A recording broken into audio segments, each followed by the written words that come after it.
Hello student, welcome to my channel Ajay Swaroopi. दोस्तों, आज का ये वीडियो बहुत ही इम्पोर्टेंट होने वाला है। जितने भी स्टूडेंट कक्षा 10 गणित की तैयारी कर रहे हैं, जिनका कल पेपर, वो वीडियो आज लास्ट तक जरूर देख लें। इस वीडियो से आपको 70 नंबर जरूर मिल सकता है। जितने भी स्टूडेंट हैं, वीडियो जरूर लास्ट तक देखें। पहला क्या है, आपको 3 घंटे 15 मिनट में आपको पूरा पेपर हल करना रहेगा। निर्देश क्या है, प्रारंभ के 15 मिनट परीक्षार्थियों को प्रश्न पत्र पढ़ने के लिए निर्धारित। आपको 15 मिनट मिलता है, आपको प्रश्न पत्र को अच्छे से पढ़ लेना है। फिर क्या है, समान निर्देश। पहला क्या है, पहला है सभी प्रश्न अनिवार्य है। दूसरा क्या, इस प्रश्न पत्र के 2 खंड है। पहला क्या है, पहला खंड में आपको 20 नंबर रहेगा बहुविकल्पीय, ठीक, जिसका उत्तर आपको ओमार सीट पे देना रहता है। चौथा क्या है, ओमार सीट उत्तर अंकित किए जाने के पश्चात, ठीक, उसे काटे नहीं तथा इरेजर या व्हाइटनर आदि का प्रयोग न करें। ठीक, पांचवा क्या है, पांचवा है दूसरा खंड बा में 50 अंक के वर्णनात्मक प्रश्न हैं।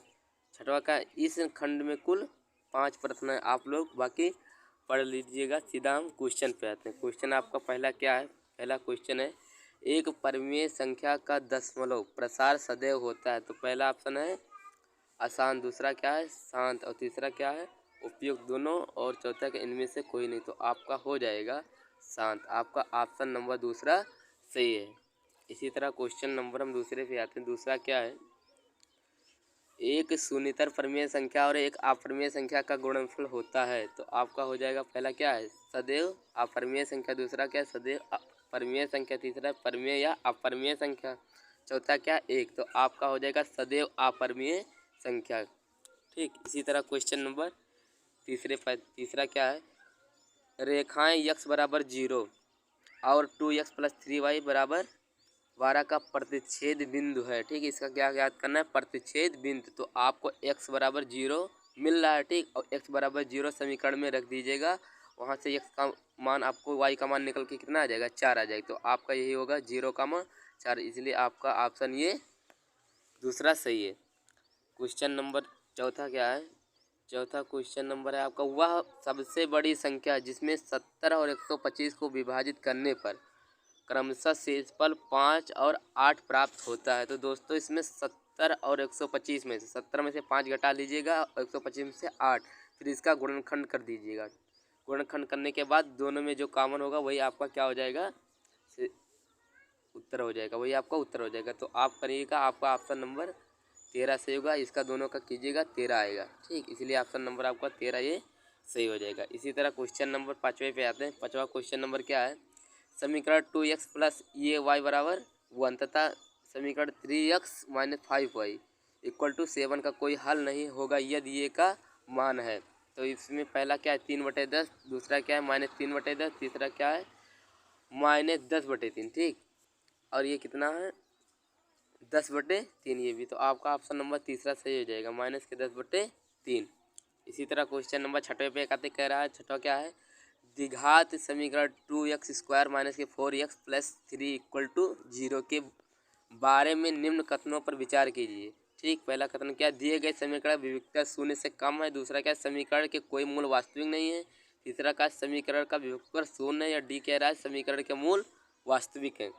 तो देख लेते हैं क्या है। तो इसमें आपका उत्तर नंबर पहला ही सही होगा, क्या ये और बी सही है। इसी तरह क्वेश्चन नंबर 7 पे आते हैं। क्वेश्चन नंबर 7 क्या है, 7 है, ये वो बी से एक आयत है जिसके 3 शीर्ष, पहला शीर्ष है 0,3, दूसरा वो क्या है 0,3 ये भी है, और बी क्या है 5,0, इसका विकर्ण है। एक आयत है, आयत में एक विकर्ण है। कुछ नहीं करना है, इसमें खाली सूत्र लगा देना। सूत्र से ये आपका ये √34 आ जाएगा।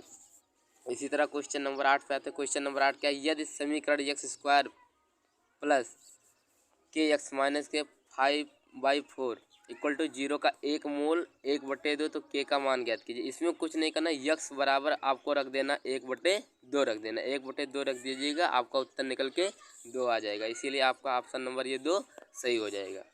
इसी तरह क्वेश्चन नंबर 9 पे चलते हैं। 9 क्वेश्चन नंबर क्या है, दो त्रिभुज का समरूप है या होते हैं। ठीक, तो पहला क्या हो जाएगा, पहला इसमें है, यदि इनके संगत कोण बराबर, ये भी सही है। फिर दूसरा क्या, इसकी संगत भुजाएं का एक के अनुपात समानुपाती में होती है, ये भी सही है। तो आपका यही उपयुक्त दोनों सही है, क्योंकि ये दोनों आपका सही है। इसी तरह क्वेश्चन नंबर 10 पे आते हैं। क्वेश्चन नंबर 10 क्या है, यदि समकोण त्रिभुज ए बी सी में कोण सी बराबर 90 अंश और ये सी बराबर 3 सेंटीमीटर और बी सी बराबर 4 सेंटीमीटर, तो बिंदु सी से जाने वाली मध्यिका की माप याद करना है। आपको मध्यिका का माप निकालना है, तो आपका हो जाएगा 2.5 सेंटीमीटर। ठीक, आपका ऑप्शन नंबर पहला ही सही होगा। इसी तरह क्वेश्चन नंबर 11 पे चलते हैं। 11 क्या है, एक चतुर्भुज के विकर्णों की लंबाई है 16 सेंटीमीटर और 12 सेंटीमीटर है, तब इस चतुर्भुज की भुजा की लंबाई बताइए। इसकी भुजा की लंबाई बताना, तो आपका ऑप्शन नंबर ये बी सही हो जाएगा। कितने सेंटीमीटर होगा, 10 सेंटीमीटर। बहुत ही आसान है, केवल एक बार हल कर लेना है। क्वेश्चन नंबर 12 क्या है, दो समरूप त्रिभुजों की भुजाएं 4:9 के अनुपात में है, इन त्रिभुज का क्षेत्रफल का अनुपात होगा। ठीक, तो इसमें कुछ नहीं करना, इसका वर्ग दे, इन दोनों का वर्ग कर देना। 4 चौक 16 और 9 9 81, इसलिए आपको 16.81, यही आपका ऑप्शन नंबर चौथा ही सही होगा। इसी तरह क्वेश्चन नंबर 13 पे आता है। 13 क्या है, यदि 4 tan थीटा बराबर 3, तो 4 sin theta minus cos theta by 4 sin theta plus cos theta बराबर है।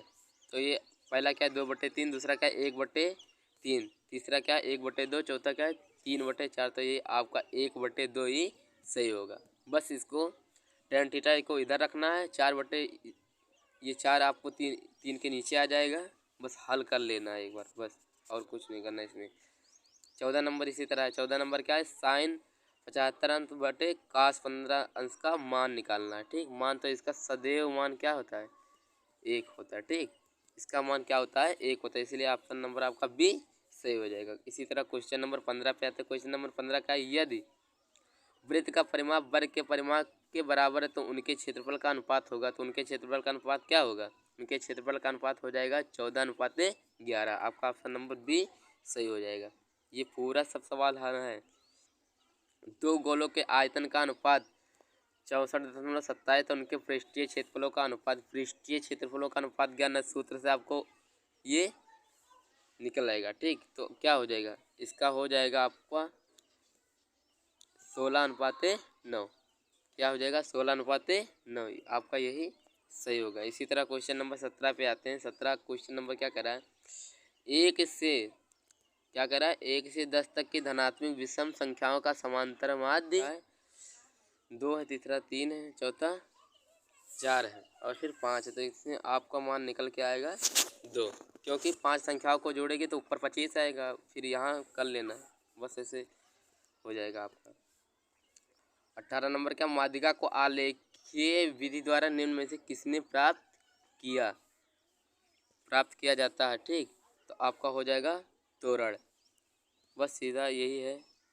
19 नंबर क्या, यदि कुछ प्रयोगों का माध्य 27 तथा बहुलक 45, तब मध्यिका होगी। तो मध्यिका इसकी क्या हो जाएगी, 33 हो जाएगी। इसी तरह क्वेश्चन नंबर 20 क्या है, विषय वर्गीकृत आंकड़ों के से अधिक प्रकार और कम प्रकार की संचयी बारंबारता। देख लीजिए एक बार क्या कह रहा है, संचयी बारंबारता वक्रों के प्रतिच्छेद बिंदु के भुज के आंकड़ों से प्राप्त होना है, तो इसमें क्या हो जाएगा, माध्यक। इसी तरह आपका 20 नंबर का ये बहुविकल्पीय समाप्त होगा। इसको आप लोग देख लेना, यहाँ से भी क्वेश्चन जरूर बोर्ड में आपको देखने को मिल जाएंगे। वीडियो ये है कि देख लेना। ठीक, फिर आपका आ जाता है वर्णनात्मक प्रश्न, इसको आपको लिखना रहेगा। ठीक, खंडवा क्या है, खंडवा पहला है, कह रहा है दो क्रमागत धनात्मक पूर्णांकों का गुणनफल 2 से विभाज्य, यदि कथन सत्य या सत्य बताइए। ठीक, तो ये आपका सत्य है। कितने नंबर का, ये 2 नंबर का। ऐसे ये भी देख लिए, काश थीटा बराबर 7/8, तो इसमें मान रख देना है, बस ये भी मान आपका निकल आएगा। फिर गा नंबर आप देख सकते हैं। ठीक, इसी तरह क्वेश्चन नंबर हम घा पे आते, कह रहा है निम्न आंकड़ों का समांतर माध्य ज्ञात कीजिए। इसका क्या निकालना है, समांतर माध्य निकालना है। इसका क्या निकालना है, आपको समांतर माध्य निकालना है। अंगा क्वेश्चन नंबर क्या है, -4, 6 बिंदु -6, 10 और 3, -8 जोड़ने वाले रेखाखंड को किस अनुपात में विभाजित करता है। ठीक है, कितने नंबर के, ये सब 2-2 नंबर के हैं। इसमें के का मान ज्ञात करना है, किसका मान, के का मान। इसी तरह आप इसको देख सकते हैं। फिर कह रहा है ग्राफ द्वारा जांच कीजिए कि रैखिक समीकरण युक्त 2x + y - 6 बराबर 0 या 4x - 2y - 4 बराबर 0 संगत है। यदि ऐसा है तो ग्राफीय विधि द्वारा हल ज्ञात कीजिए। इसका हल निकालना है। ये भी कितने कितने नंबर का, ये सब 4-4 नंबर के क्वेश्चन है। ये ऊंचाई दूरी का क्वेश्चन है, ये भी आप देख लीजिए कितने नंबर का, ये भी 4 नंबर का क्वेश्चन है। फिर अगला क्वेश्चन नंबर क्या है, कह रहा किसी स्कूल की कक्षा की 51 लड़कियों की ऊंचाइयों का एक सर्वेक्षण किया गया तो निम्नलिखित आंकड़े प्राप्त किए गए हैं। ठीक, ये भी क्वेश्चन आपको हल करना। ये सब क्वेश्चन कितने नंबर के हैं, 4 नंबर के हैं। फिर इसी तरह क्वेश्चन नंबर तीसरा क्या कह रहा है, निम्न समीकरण युग्मों को रैखिक समीकरण युग्म में बदल के हल कीजिए। कुछ नहीं करना, केवल इसको हल कर लेना है। क्या करना है, इसको हल करना है। ये 6 नंबर के क्वेश्चन है, हल करना या अथवा करके आप ये भी कर सकते हैं।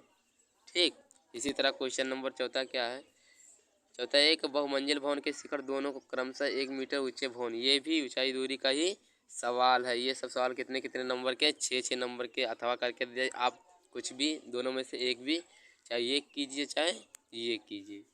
इसी तरह क्वेश्चन नंबर 5वां भी है, ये सब आप लोग देख लीजिए।